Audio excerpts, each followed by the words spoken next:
Pero yun ng gate natin. Meron ako napanood sa YouTube na simple gate na gumagamit ng mga ganun, T-connectors. Since ito yung sumobra natin dun sa ginamit sa sunshade na posts natin, might as well use it here. Ngayon, ang problema ko na lang kung paano ko mapapa-turn ito. Actually, kung ganyan, okay naman siya. Pero, paano siya kakapit din in such a way na hindi siya maghulog. So, yung isa-solve natin.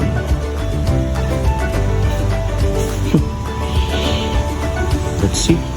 Sukatin mo natin kung perfect yung haba na dun sa space na lalagyan natin dun sa ating gate. Ciao!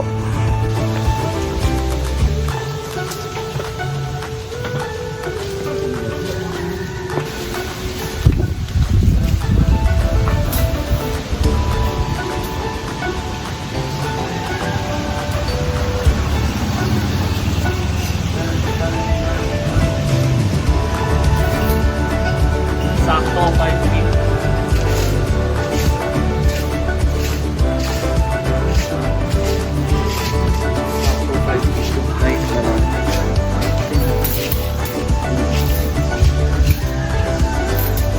Height naman.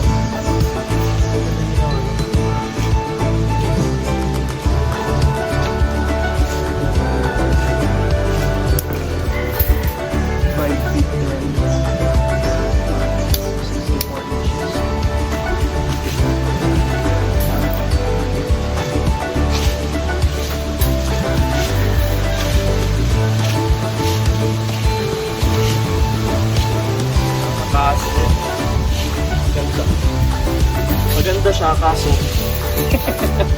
hindi na siya magmamatch dun sa isa sa operato po. Okay lang. Paano natin problemahin muna yun? Ayaw mo ng technicolor.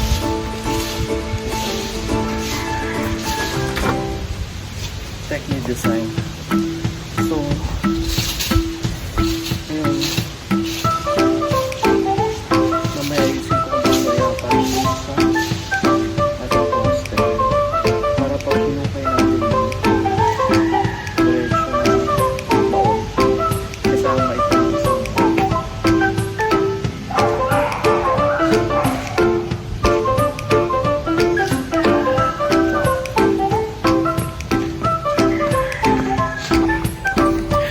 kung paano to, yung movable syempre. Pag nakaganyan, mag-move talaga. Yun lang.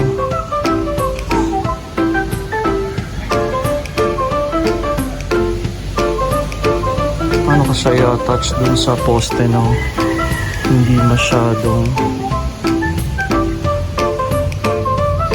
didikit. Thinking kapag ito kaya kinawit ko dito, kalang let's see.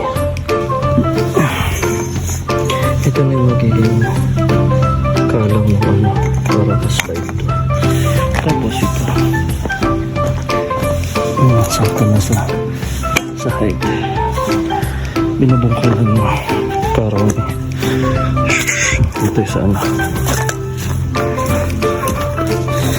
Yan. Para sakto yung gate natin. Hukay na para masimento na. Saka papatuyo and then tsaka natin kakabit yung ibang pinaka-gate. Ito na yan. Nabaon na. Ay, hindi pa ibabaon pa lang. Kailangan ko lang humanap ng paano ma-attach yung temporary muna. Tsaka ko ayusin pag na-fix na yung poste. Tayo ng way kung paano at least yung maibaon na yung pinaka-poste. Itong salita mo super anay kasi hindi nila sinimento yung pinaka-base. Bibigay na rin yun para before natin siya tanggalin talaga makabit na muna Yung poste. So, may iba lang talaga yung gate ng kalahati.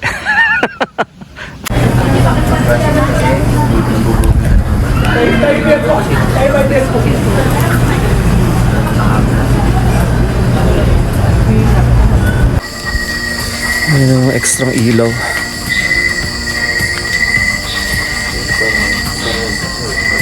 Ha? Oo, parang isang... Yun lang, may bumaba lang dun. Yung end is... Ayan na. Barn lights. And Christmas lights.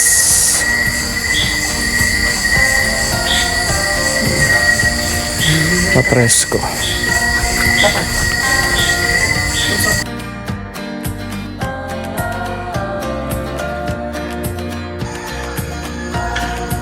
Good morning. It's a brand new day. Bago ito nagising kasi ang aga natin natulog. Slept mga 8. Marin ako. Hina pa na internet. So 4 a.m. pa lang gising na tayo. Wait, sleep again for 30 minutes. 4:30, bumama na tayo. This is our morning walk before we go for a bike ride. Tan tan tan. Lamig. That's why.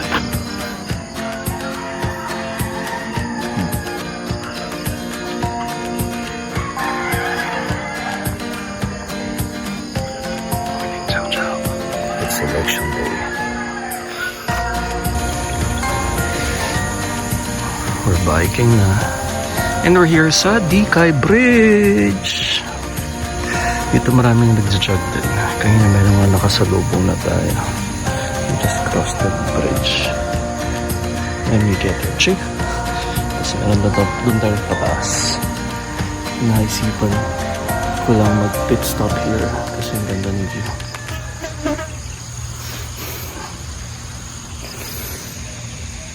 Wala tayong tripod kaya tis-tis muna tayong ganito.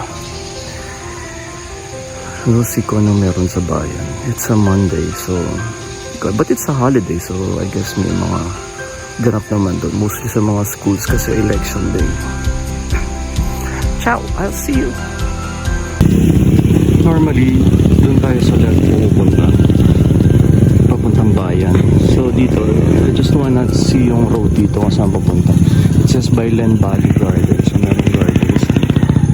Kaya naganda ng mga santan nila.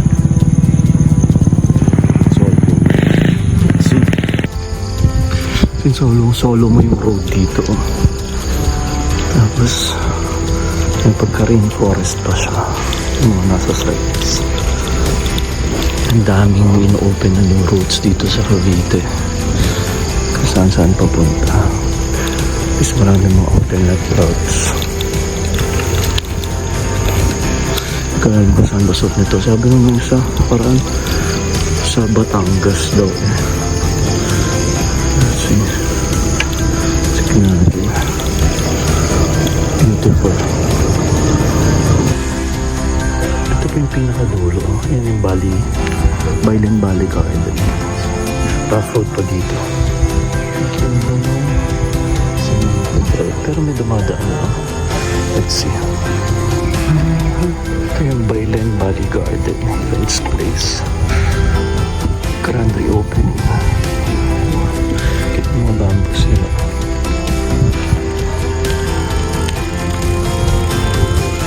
Ito pa yung extension ng road.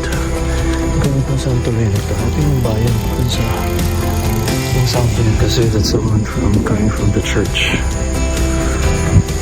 So dito, preso ang natin. Bumalik na tayo dito. Nakita natin sa Bailen Garden.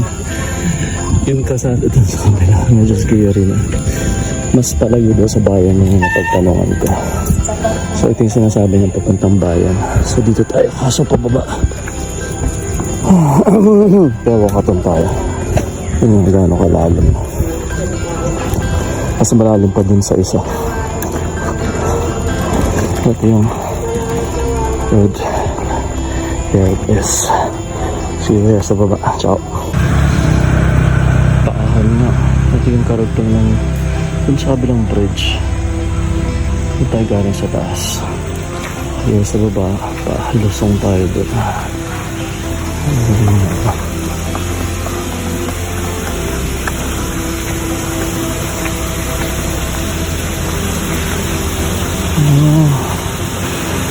Okay.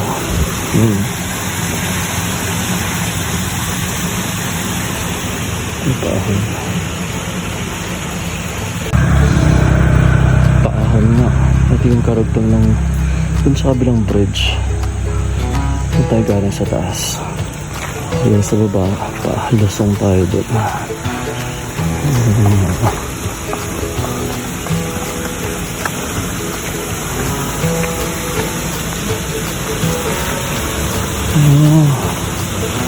Okay.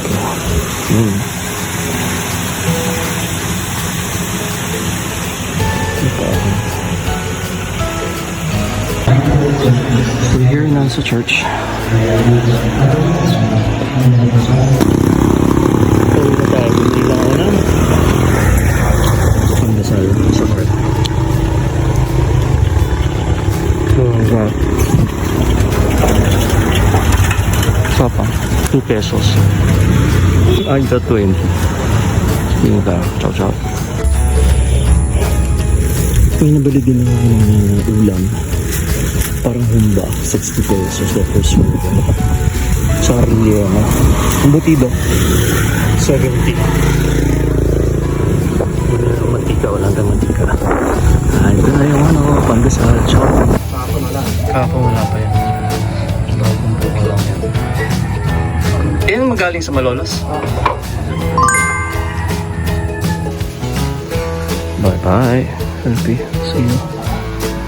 Ciao.